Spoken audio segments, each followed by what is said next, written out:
You'll hear argument first this morning in Case 09-1403, Erica P. John Fund versus Halliburton Company. Mr. Boyce. Mr. Chief Justice, may it please the Court.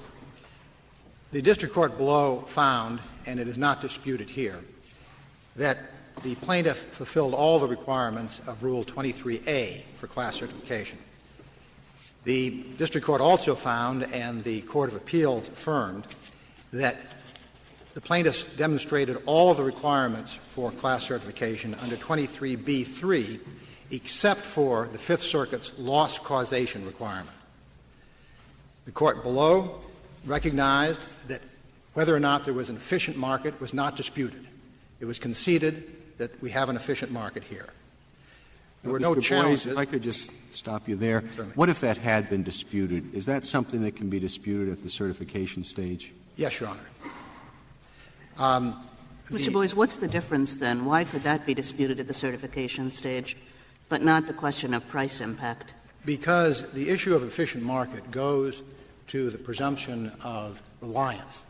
And if the court holds at the certification stage that there is no efficient market, then the basis for presuming class-wide reliance is impacted. And so you can have a situation in which the common issues do not predominate over the individualized issues. That cannot happen with respect to loss causation because, as the Respondent concedes here, loss causation is a common issue. Well, how about materiality? Could you rebut materiality at the certification stage? No, Your Honor, we don't think you can rebut materiality at the certification stage. I would note that under the Fifth Circuit rule, loss causation is in addition to materiality. Well, now I'm a little confused because the efficient market and materiality are all part of the prima facie case, triggering the basic presumption. So why can you rebut one part of that case but not another part of that case? Because the issue of materiality is something that goes to a class-wide common issue. The issue of reliance can go to whether or not issues predominate or not. Rule 23B3 talks about whether common issues predominate or not. That's the issue at class certification stage. The merits issue is not implicated at class certification. But common reliance can be rebutted at the certification stage. The basic presumption can the basic presumption be rebutted at the certification stage? The basic presumption of reliance, yes, Your Honor. For example, if you were to take a situation in which you, not present here, but where you disputed whether or not the market was efficient or not, that is something that could be decided at the class certification. Can it be rebutted by proof other than proof generally disproving the efficiency of the market? We believe under the Court's decision in BASIC that is something that is reserved for trial, that rebuttal. And what is that based on? The footnote in BASIC? Yes, Your Honor. Well, that's pretty thin, isn't it? It's dictum in a footnote in an opinion issued at a time when conditional class certification was permitted. Do you have anything else to support that? I don't from this Court, Your Honor. Would you have anything in the rule to support that? Anything in the rule? Yeah. Well, I think what the rule does is it talks about whether issues of common issue predominate over individualized issue. And since this is something that would be at the class certification stage, not creating individualized issues, we would think that is something that's reserved for trial. Mr. Boyce, how would it work in your view of the case? That is, you say that the loss, what's been called loss causation, is not something to be decided at the certification stage, but at the trial or summary judgment. Well, how would the plaintiff class prove loss causation, given the reliance hurdle that you have surmounted? Now you have your class certified. How does the class prove loss causation?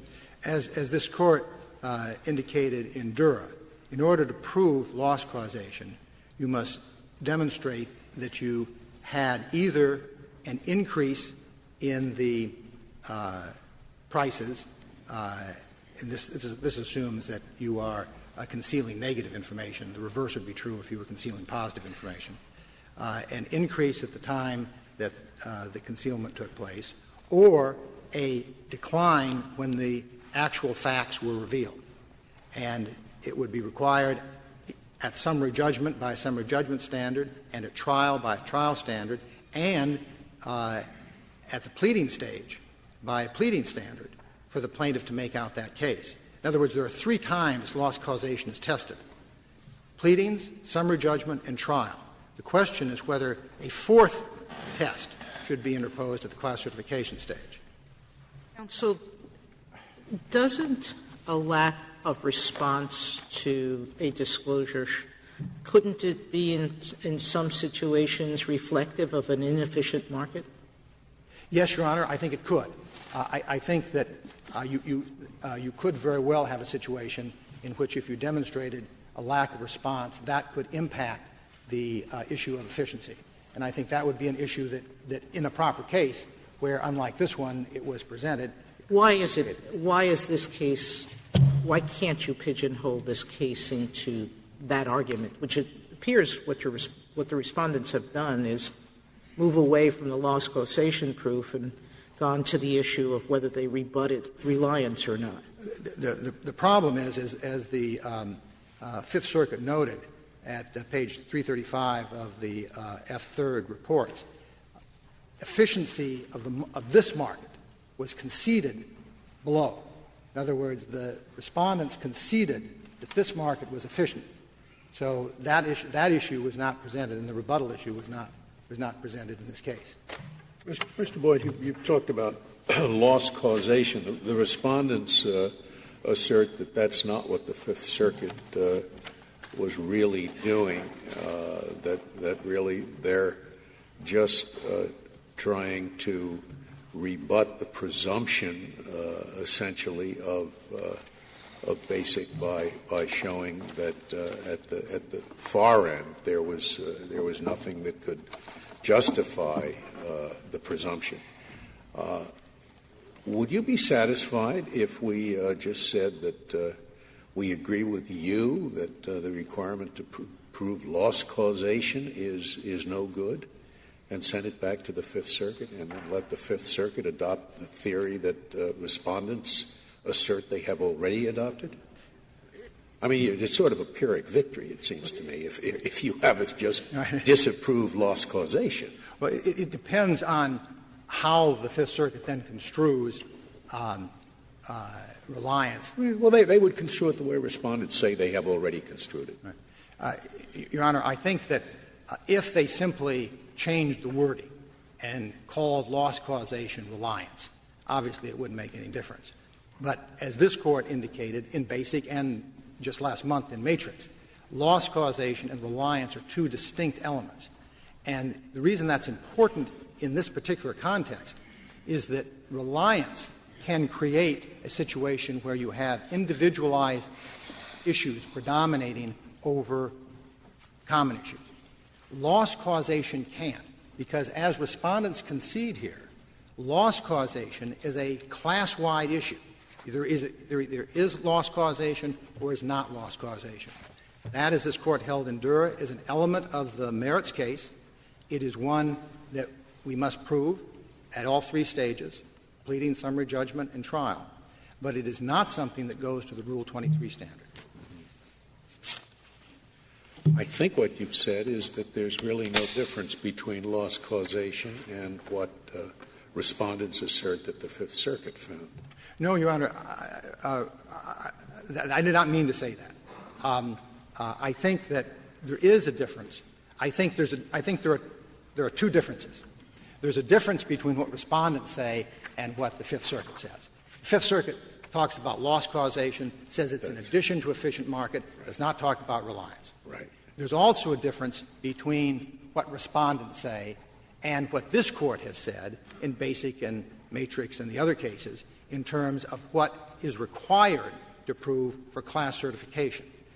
What is required to prove for class certification under Rule 23, unless and until Rule 23 is changed, is that common issues predominate.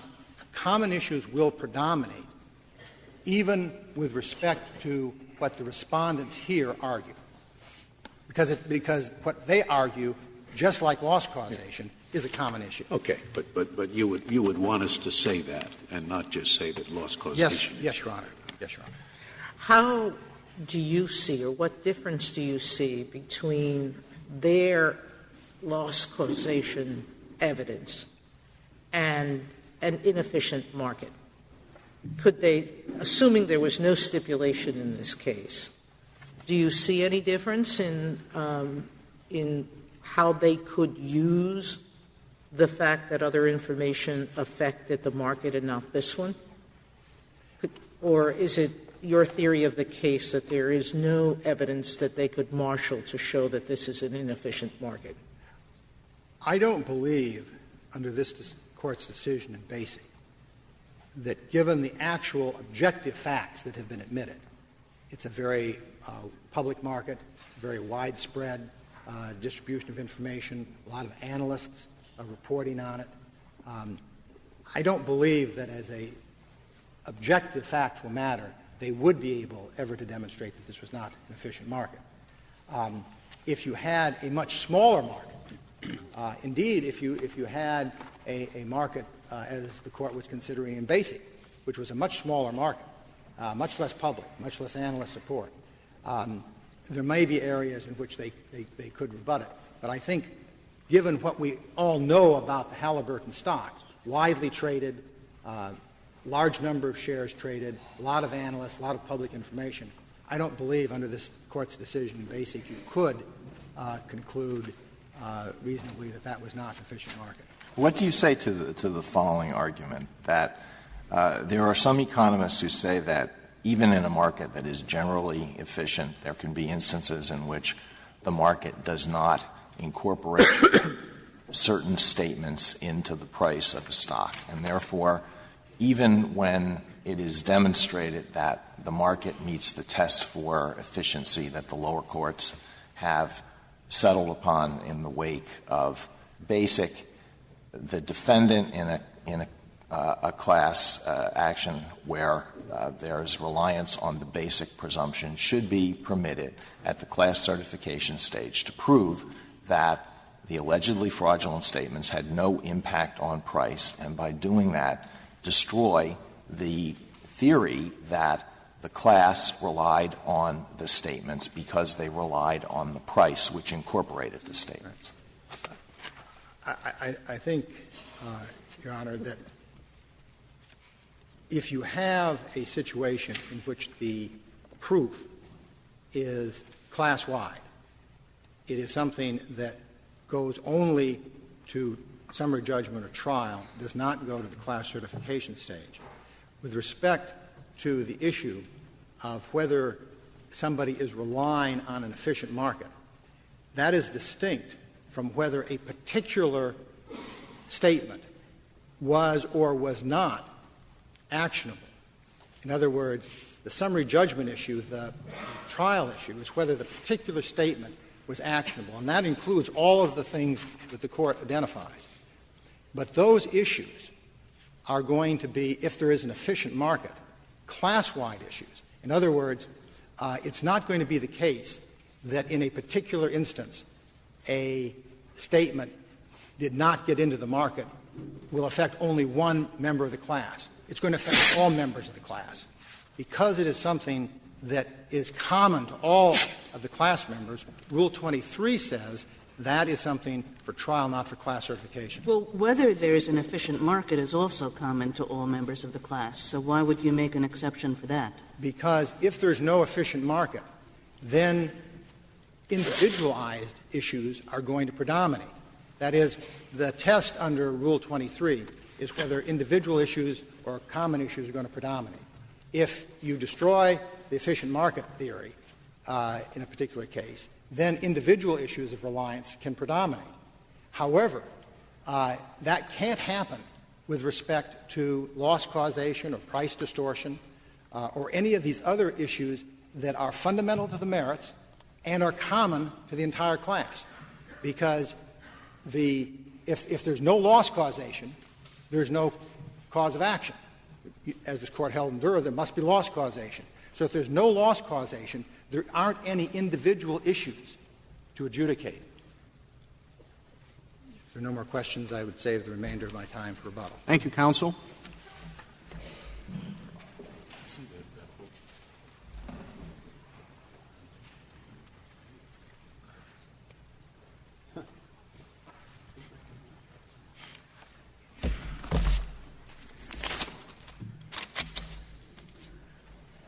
Ms. Zaharsky. Mr. Chief Justice, and may it please the Court, the Fifth Circuit erred in requiring proof of loss causation at class certification for 3 reasons. First, it's conducting a merits inquiry that's not tethered to the Rule 23 requirements. Second, it's taking a presumption and requiring plaintiffs to prove it.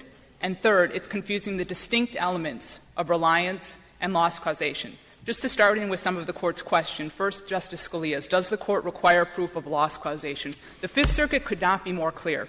It is not talking about rebutting the presumption of reliance, giving the defendants an opportunity to do that at class certification. It is putting an affirmative burden on plaintiffs that they have to meet in every single case, even if the defendants do not come to court with any evidence. And that is a very heavy burden, as the district court in this case realized. And just to make this as concrete as possible, loss causation is the question at the end of the day whether the price decline that caused the losses was sufficiently related to the earlier alleged material misstatement and whether there was any other cause that could have led to the price decline.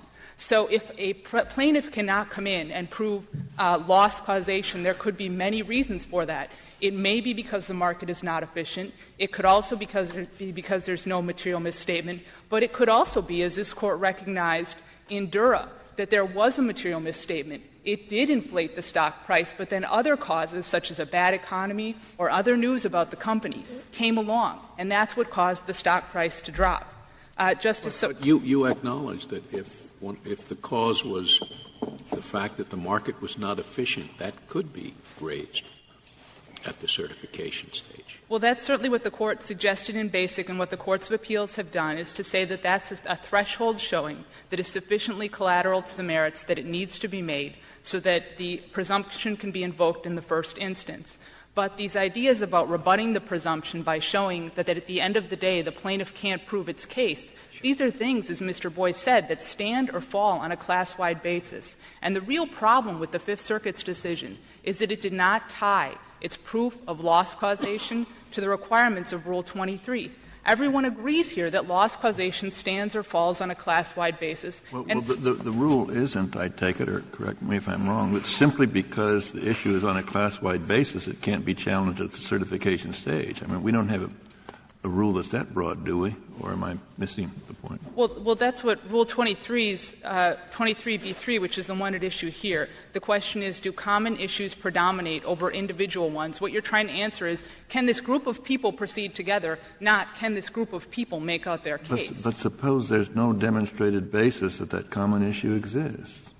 Well, then I think that the plaintiff should lose at the 12b6 stage, and that is a stage that has real bite after this Court's decision in Dura and after the PSLRA. There are heightened pleading requirements that apply. There are plaintiffs that will lose at summary judgment on the issue of loss causation, for example, because A, either they don't allege a price drop, B, they don't connect the price drop to the earlier distortion of the market when there is a material misstatement. There can be many reasons that they lose at that merit stage. But class certification is not a merit stage, and the Fifth Circuit made it one because of its own policy judgments about the effects of class certification. And with all due respect to the Fifth Circuit, it's just not that Court's judgment to make that the class certification is not a merits determination except with respect to reliance, except with respect to the fraud on the market theory. Well, that you can, it is a merits inquiry, and you can decide it at the class certification stage. And except, just add to the Chief Justice's question, an efficient market theory. That's right. You're asking, is this theory going to be available to the plaintiffs at trial? And the way that the plaintiffs show that the theory is available to them is by establishing an efficient market and saying that they traded within the time period while the price was distorted. It's just like establishing any other threshold inquiry that would make evidence or a legal theory available at trial. But the question that the court is supposed to be asking at the Rule 23 stage, the class certification stage, is not, can these people win on the merits? And that's a question the Fifth Circuit was asking. The question it's supposed to ask is, can this group of people proceed together? Well, you seem to — maybe I don't understand your argument, but you and Mr. Boyce seem to be arguing that whether there is a common question, that it is a common question whether there is a common question, and therefore that has to wait until the merits stage. Is that what you're saying? No, that's not what we're saying. What we're saying is, will common issues predominate on the issue of reliance? And when the petitioners or when the plaintiffs invoke fraud on the market and they show that there is an efficient market, this Court said in Basic, they can all proceed together because they are showing that the price, that the material misstatement was reflected in the stock price. This is an impersonal market in which you rely on the stock price. They all rely on the stock price. And if they show that the statement was not incorporated in the price, and they're not claiming that they relied, that every member of the class actually relied on the statement. They're all claiming they relied on the price. If they show that the statement wasn't incorporated in the price, then why doesn't reliance cease to be a common issue and become a question of an individual issue that would have to be proved by each member of the class? Well, in that circumstance, reliance ceases to be, and the case cannot be established on the merits. They stand or fall together on the merits. Their theory is the same for all of them. Yeah, but the fact that they would lose on the merits doesn't necessarily mean that they're entitled to class certification.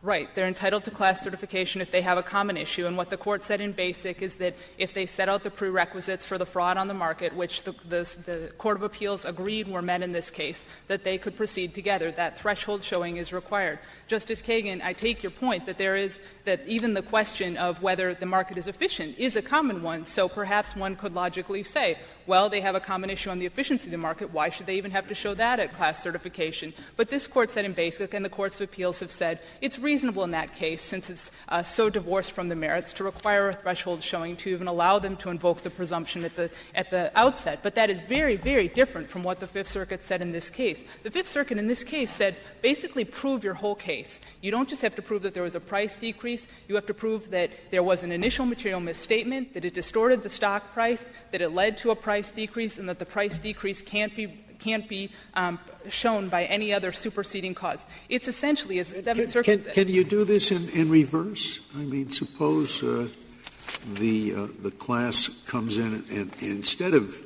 proving at the outset that the market's an efficient market and allege a misrepresentation, they come in at the back end and they say, when that statement that we assert was a misrepresentation was corrected,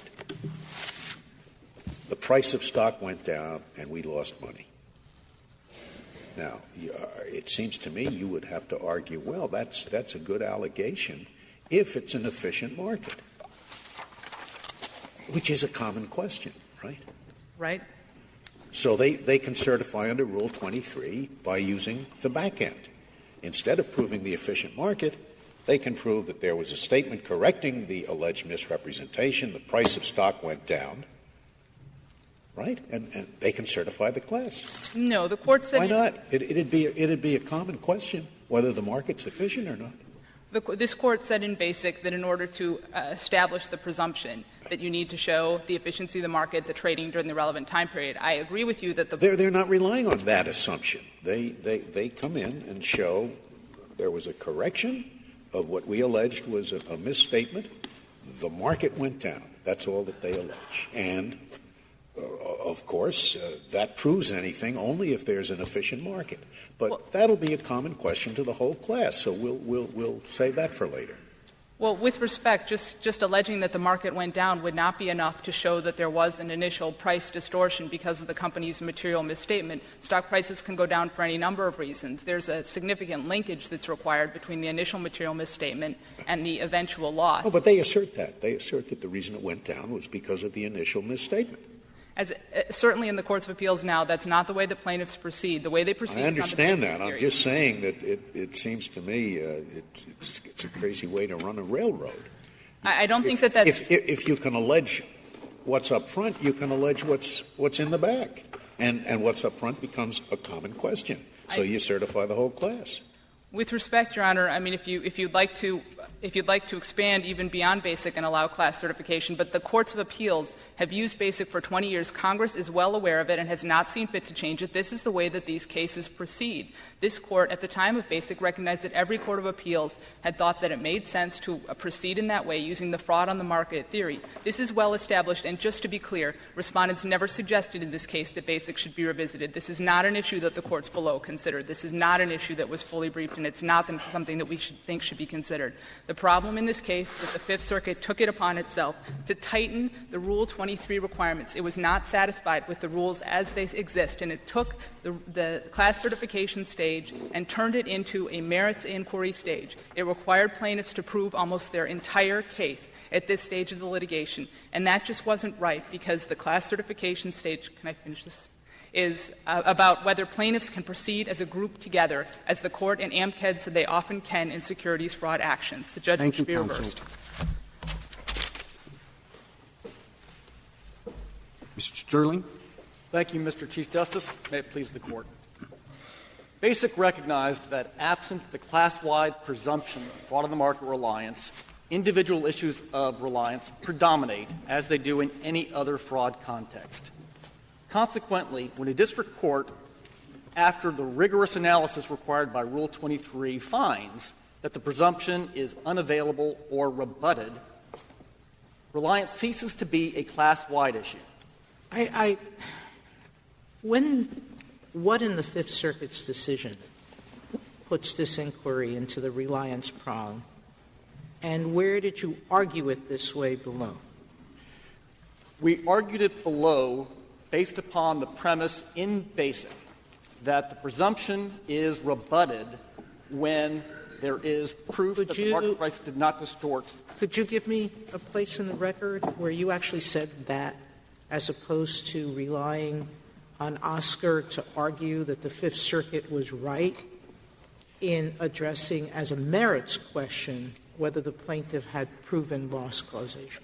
It was not addressed as a merits question, Justice Sotomayor. It was addressed, as Oscar said, as a prerequisite for finding reliance in order to — So you're not defending the rationale of the Fifth Circuit now? You're sort of backing yourself into the reliance element? We are not defending all of the language in Oscar, clearly. But the basic test in the Fifth Circuit, as our case made clear on pages 116A and 119A of the petition appendix, is not loss causation, it's price impact. Because BASIC says at page 248, any showing that severs the link between the misrepresentation and the stock price defeats the presumption. BASIC makes clear on that same page that a showing that the stock price was not distorted by the misrepresentation defeats the presumption. But Mr. Sterling, if I disagree with you and I think that Oscar said that loss causation needs to be shown at the certification stage, you agree that that is not a correct statement of the law. Is that correct? We do agree with that, Justice Kagan. But our opinion made clear that it's not loss causation as this Court knows it in Dura. The test is simply price impact.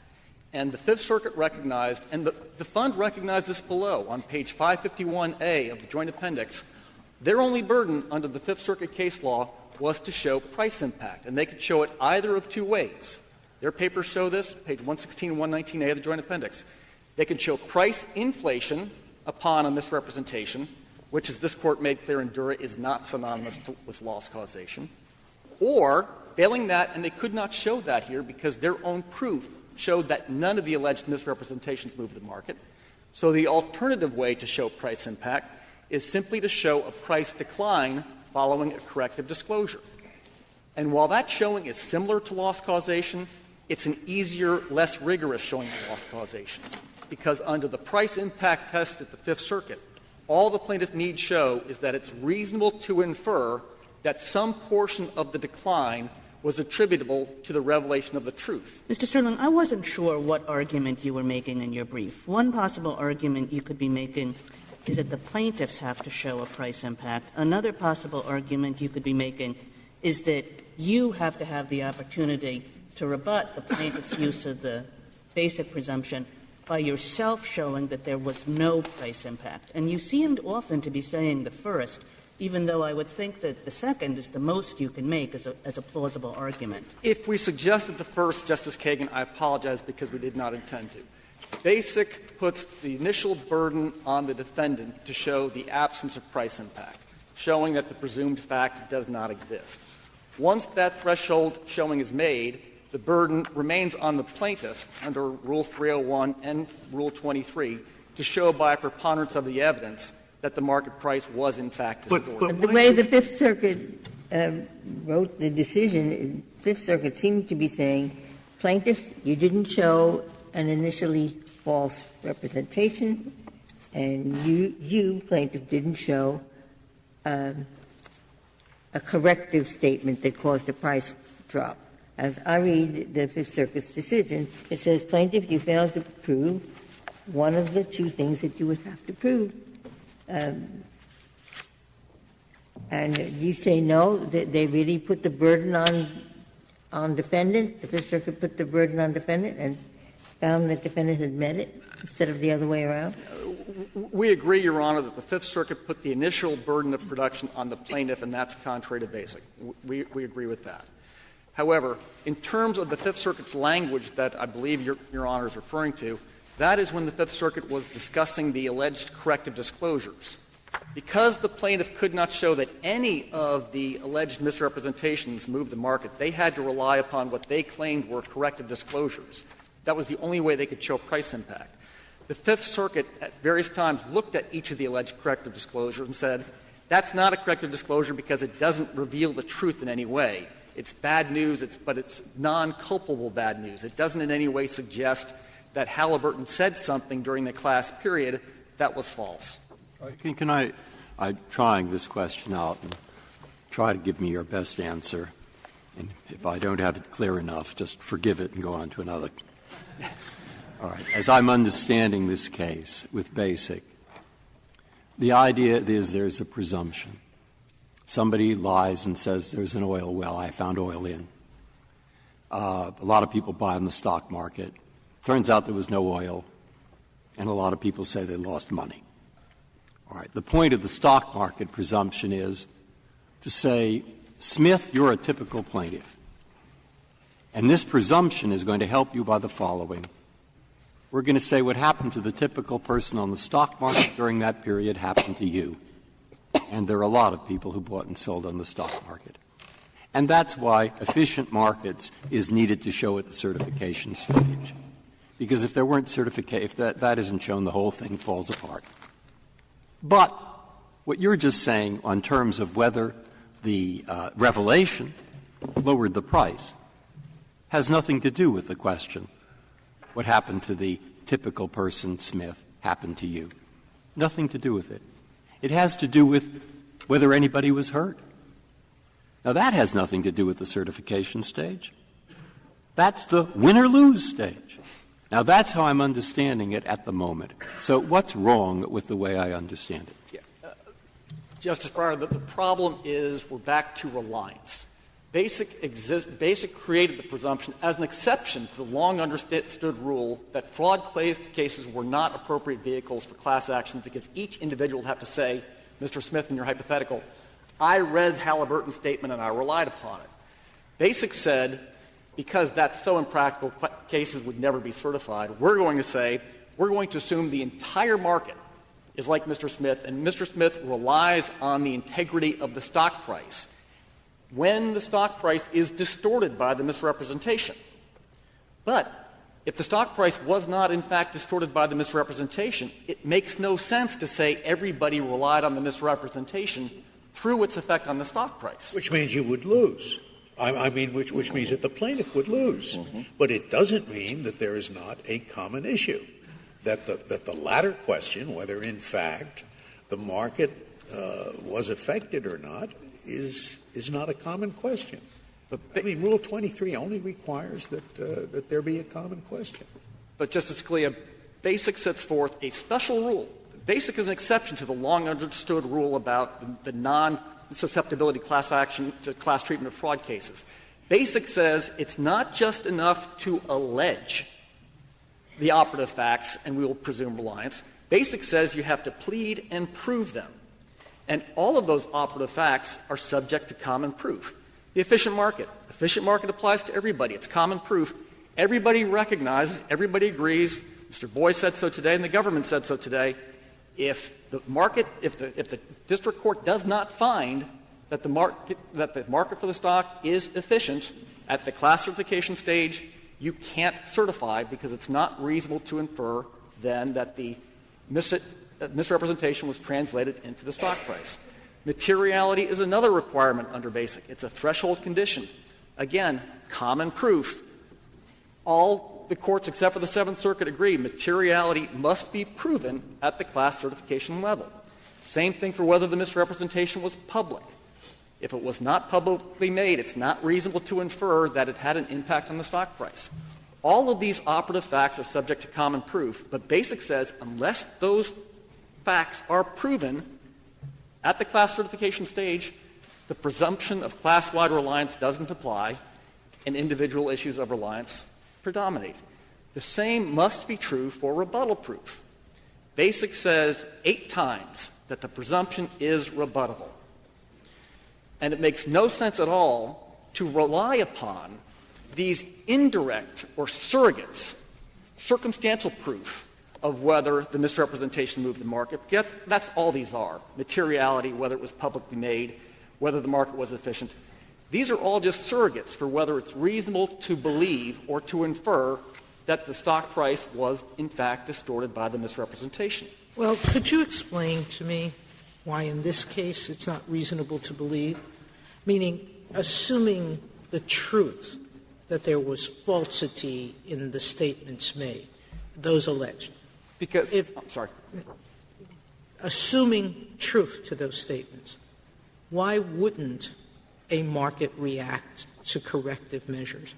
Because what I see is a difference between saying it's an inefficient market or that the statements had no price impact for some other merits-related reason, but why does that tie to an inefficient market at all? Well, again, general market efficiency is just a proxy or a surrogate for whether it's reasonable to think that the conditions exist for the stock price to be affected by a misrepresentation. So tell me why on its face the false statements alleged here, why would it be unreasonable to conclude that the market wouldn't respond to them?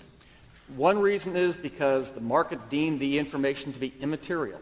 The market didn't care about it. The market didn't react to it. Another reason could be that while a market is generally efficient, a market was inefficient for this type of information.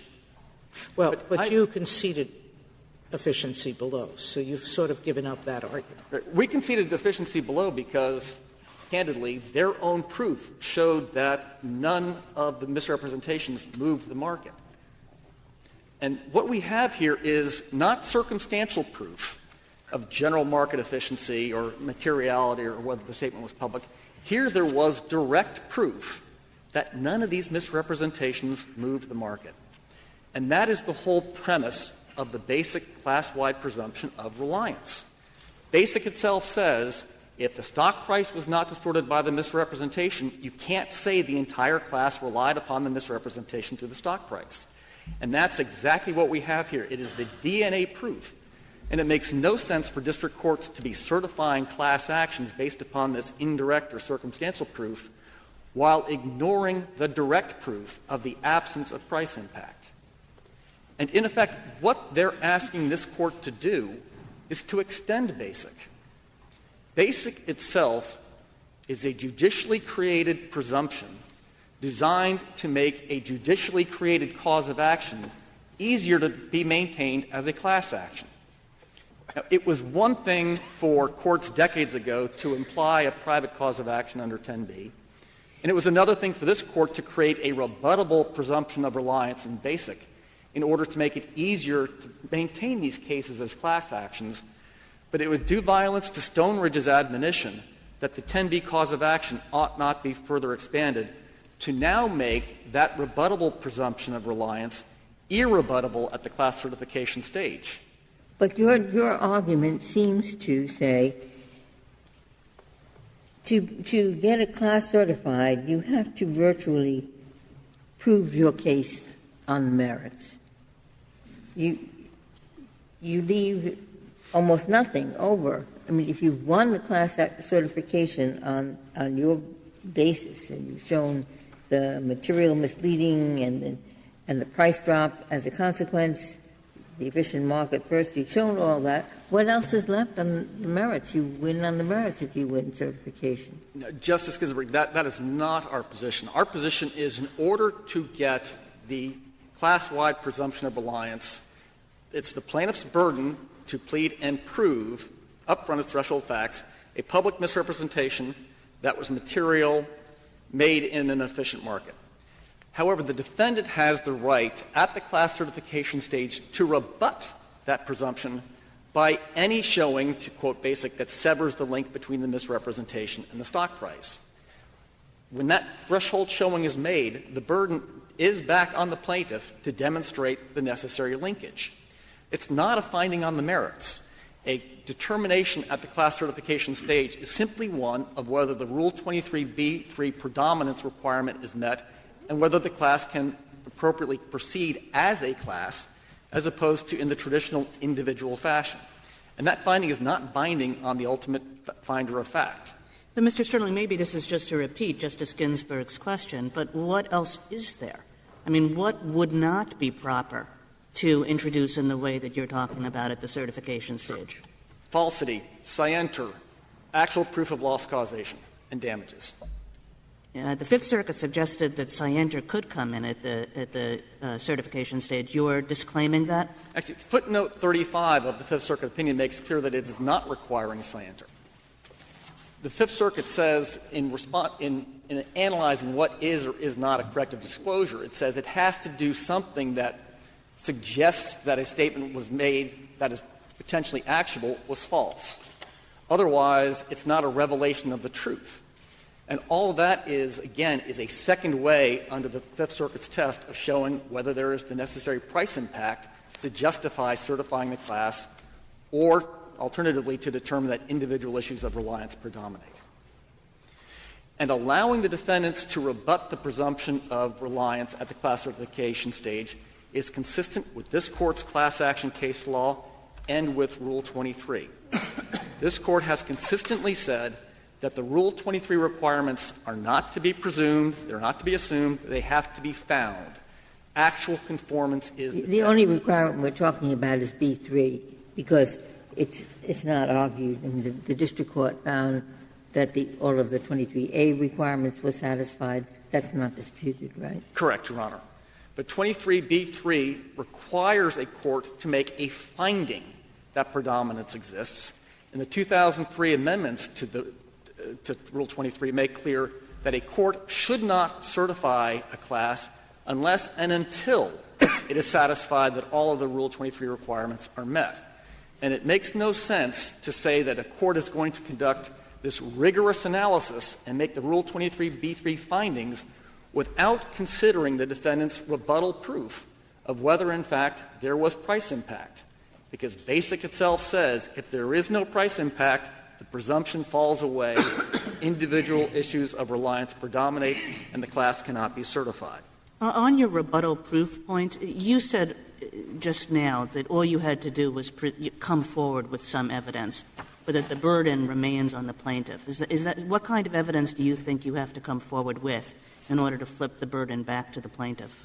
Well, under Basic, it's any showing that severs the link. And here it was proof. We had our own expert that demonstrated that, again, kind of harping on their expert, none of the misrepresentations inflated the stock price. So you're saying you can put an expert on the stand and the expert will say there was no price impact, and then the plaintiffs have to make the case that there in fact was a price impact at the certification stage, that the plaintiffs have to prove that by a preponderance. Correct, Once Your you Honor. put an expert on the stand. Under Rule 301, the presumption does not shift the ultimate burden of proof. It stays on the party that bears it.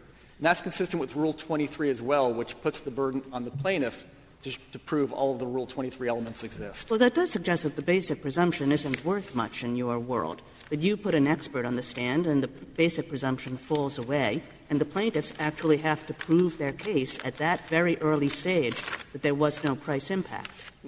We agree, Your Honor, that they have to show price impact, but that's not a hard burden to show. If any of their 22 — they alleged that we made misrepresentations that were false on 22 days during the class period. All they had to do was show one day during that class period a statistically significant price movement, and they're in. Or all they had to show was any of the alleged — I've forgotten how many corrective disclosures during the class period.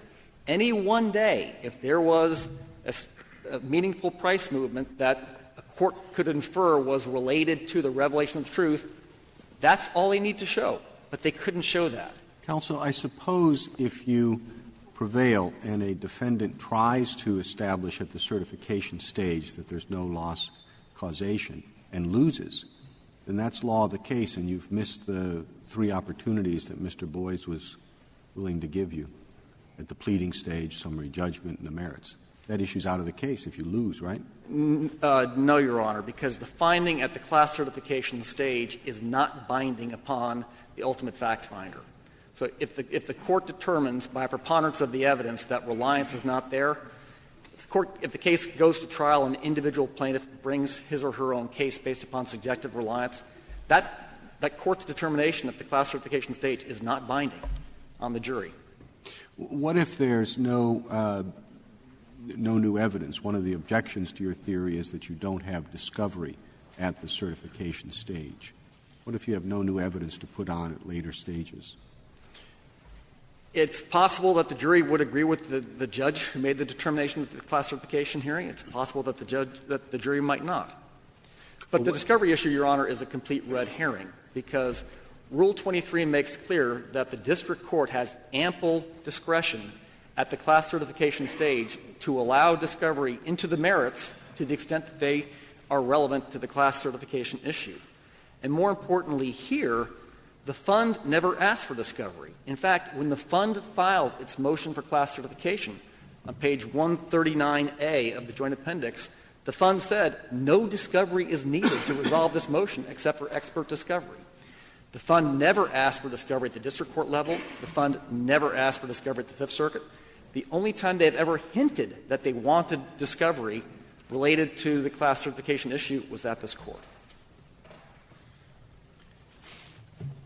I thought that the whole reason you say that the class certification stage is so significant is precisely because once the class is certified, there will be immense discovery on the merits of the case, which will be so expensive for defendants that they're inclined to throw in the towel.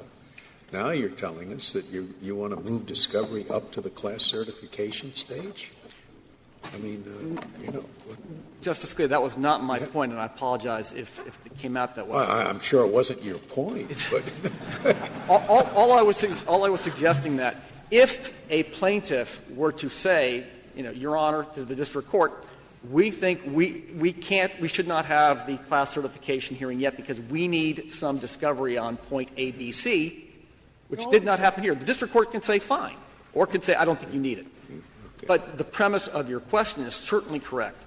The grant of class certification is a seminal event in a 10b-5 case. It has huge repercussions for the defendant. No. You, on page 13 of your brief, you say one of the objections to it, to your opponent's, your friend's view, is that it would just postpone the defendant's ability to rebut the presumption, result in countless classes being certified with the certain knowledge that they would have to be decertified later.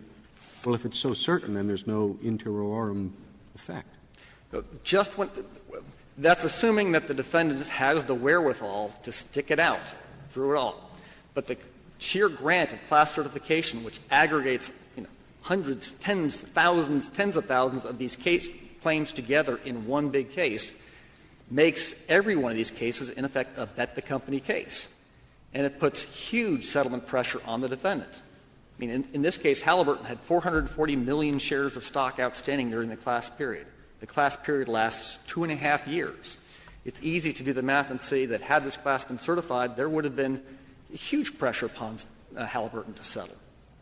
Does your rule apply in all fraud cases? That is, 1,000 farmers say Mr. Jackson was our common buying agent and the defendant lied to Mr. Jackson, and he relied on the lie. It is a common issue whether he relied on the lie or didn't rely on the lie. I can understand somebody saying at the certification stage you have to see whether he's really a common agent, but let's imagine that's assumed. The only question left is, did he rely or not rely? Is that a question for the merits, or is that a question for the commons, for the... Basic is really an exception that applies only in the... So you're saying in the case I just gave you, the answer is reliance is for the merits? Correct, Your Honor. Whether he really relied or didn't really rely, the common agent is for the merits. But you couldn't have... All right, is that what your answer is? No, Your Honor. You couldn't have a class in that situation because reliance is an individual issue. 1,000 people say Mr. Jackson is our common buying agent, and the defendant lied to this common buying agent, and he represented us, relied on that. I'm asking you if that issue of reliance in an appropriate case is for the certification stage. Yes, Your Honor, because you still have everybody having to say Mr. Jackson is my agent. Mm-hmm. And they also have to prove there is a lie. Right. And but the individualized question of reliance is simply, is Mr. Jackson your agent or not? And because of that, there is no common issue that predominates on reliance. If there are no further questions, we would ask that the judgment below be affirmed. Thank you. Thank you, Mr. Sterling. Mr. Boies, you have 5 minutes remaining. Thank you, Your Honor. Thank you, Mr. Chief Justice. Let me respond to Mr. Sterling's statement that all we had to do was show one statistically significant price movement. As the Court is aware from the briefing, on December 7th of 2001, the Halliburton put out a release that indicated that their prior statements that their asbestos reserves were adequate were not true. The stock dropped 42%, more than 42%. The actual drop was 42.4. Expert witnesses calculated that the company's specific drop was slightly larger than that because the market was generally going up that day. But it was a dramatic drop. Their own expert, as is indicated in the briefing, agreed that there wasn't anything else happening that day other than asbestos news. And so you win. So you win at the certification stage or at the pleading stage, whatever.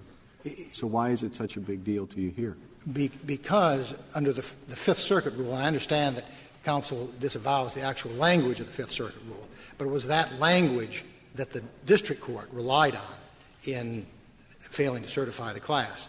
And with respect to the Fifth Circuit test, what the Fifth Circuit says is that because the announcement on December 7th did not specifically reference the prior announcements, it cannot be considered a correction of those prior announcements.